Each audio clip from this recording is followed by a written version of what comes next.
This is a lunge and thoracic rotation stretch. I'm gonna show a few reps and then I'm gonna talk about some nuances, particularly at the shoulder. So I'm gonna come here with one leg at about 90 degrees at the knee, hands inside the leg, and then my back leg, I'm gonna scoot it and come up on my toe till I feel a stretch in my back hip flexor and maybe inner thigh of the front leg. From there, it's up to you. You can set the knee down or keep it up. Up is a little more effort, usually a deeper stretch. Going down is just fine. We can feel the stretch, a little less work. From there, I'm gonna stabilize on my arm that's furthest from the camera, so opposite the front leg, push into the ground with that arm, bring my hand to my chest and drop my elbow towards my pocket to bring my shoulder away from my ear. I'm gonna press in the ground and continue to turn. Once I feel like I can't turn anymore, I'm gonna reach my arm up to the ceiling. If it hurts to reach your arm up to the ceiling, then just keep your arm right here and use your hand to see if we can get you a little more turn. Take a deep breath, exhale, see if we can turn a little more. And then we come back, reset the knee if you want a little deeper hip stretch. Maybe try and bring your elbow to your instep, and then we're gonna turn elbow to pocket, drop the shoulder, turn, rotate with the chest and torso, and then maybe add the arm here with my thumb slightly facing back behind me. Elbow to instep, one more rep. Dropping the shoulder down, turning at the chest, coming up. So shown from the other direction, this leg here, get a nice stretch. I'm gonna reach up and turn, elbow to pocket, drop the shoulder down, let the shoulder soften, and then I reach up, or you can omit that arm reach and just go with this chest, shoulder turn. All right, so like this stretch for a few reasons. One, it gets some hip mobility, and so usually this part is not what gets people. We can come into this nice kind of runners or long lunge stretch. The only place I see people go wrong here is they get their foot too close, and now they're kind of compressing their ankle and the knee. So get that foot up there, 90 degrees or even further ahead, palms on the ground, and then we can go from there. What I really want to focus on is this shoulder or thoracic rotation. So one of the biggest things I see across a wide range of populations is that as we go to turn, there's an incomplete turn of the torso, of the shoulder blades, of the chest, thoracic spine, and we get to about here, and then folks just send their arm back like that. That shrugs us up into the neck, maybe puts some strain here, maybe strains here, and it probably just doesn't look on the camera like a comfortable position. But then that's as we go into this position, people end up kind of being there, trying to get this stretch.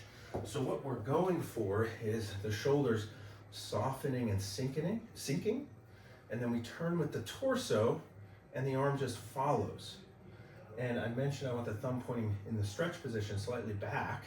That gets us opening up into some external rotation, which helps to drop the shoulder down. So as I turn, it's really about this thoracic spine turn, not head, and not just the arm. The arm is secondary here. So when I come, I'm gonna show it hands and knees just so my leg isn't in the way. When I turn, it's this type of motion. I'm trying to let my shoulder come away from my ear, and then I turn. It's almost like I'm using my hand to turn my torso. My elbow's reaching to my pocket rather than reaching out. So that way there's plenty of space here. I'm not shrugging up.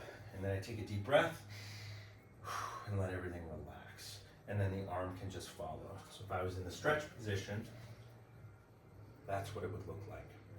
Finally, the stabilizing arm has a role to play. So as I'm stabilizing, I'm gonna switch sides. So this is now my stabilizing arm. I don't wanna collapse into it. I wanna get a little pressure into the floor and even a little rotation. So the crease of my elbow faces the web space of my thumb and finger. So I rotate, crease the elbow, web space of finger. So it's a turning motion. And then I push my palm into the floor to stabilize my shoulder blade. And that actually helps me to facilitate the turn. So shown from this direction, watch my stabilizing arm. A lot of times people are just kind of collapsed, again, shoulders at the neck. We want space. So I'm pressing into the floor, rotating, crease the elbow towards my thumb index finger. And then I let my shoulder on the other side drop.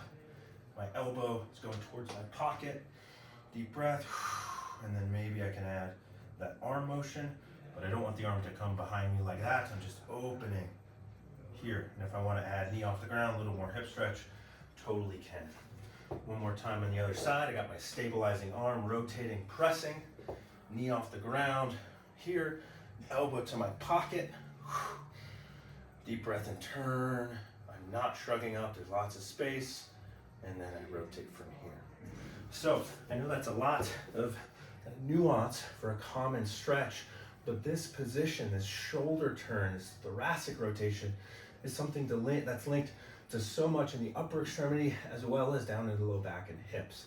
And a lot of folks, I think just maybe 21st century life, I'm not sure, tend to be a little bit rigid and a little bit elevated. And so we're going deep breath and soften, sink, let that drop down, and then we turn, and we don't turn from the arm first, because now I'm in this internally rotated, elevated, shrugged up position. We want to let everything turn and then go. And it's more of this position as opposed to that position. So hopefully you're tracking that on if you're watching at home, but give that a shot and see if you can tune up and open up a common stretch, and should feel like you can move a little bit easier, have a little more rotation, maybe take a little deeper breath.